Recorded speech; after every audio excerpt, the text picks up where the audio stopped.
చేస్తామండి. ప్రార్థన ద్వారా దేవుడితో మనం మాట్లాడతాం.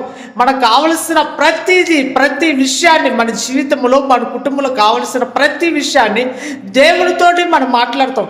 దేవుడితో మాట్లాడుతున్నావు నిజమే, కానీ దేవుడు నీతో మాట్లాడుతున్నాడా? దేవుడు తన స్వరముతో నీతో మాట్లాడుతున్నాడా? దేవుడు తన స్వరముతో దేవుడు మాట్లాడితే నీ జీవితాల ద్వారా అద్భుతాలు జరుగుతాయి. ప్రియక చెల్లితమ్ముడా, మోషేతోటి దేవుడు ముఖాముఖిగా మాట్లాడాడు. ప్రియక చెల్లితమ్ముడా, అన్న ఈ మాటలు వింటున్నా, నీవు దేవుడు నీతో కూడా తన స్వరముతోటి ముఖాముఖిగా మాట్లాడాలి.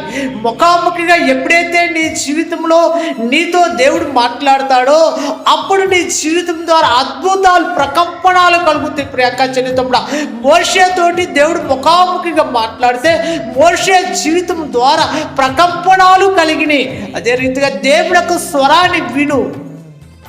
నీ కొరకే బ్రతికించు నీ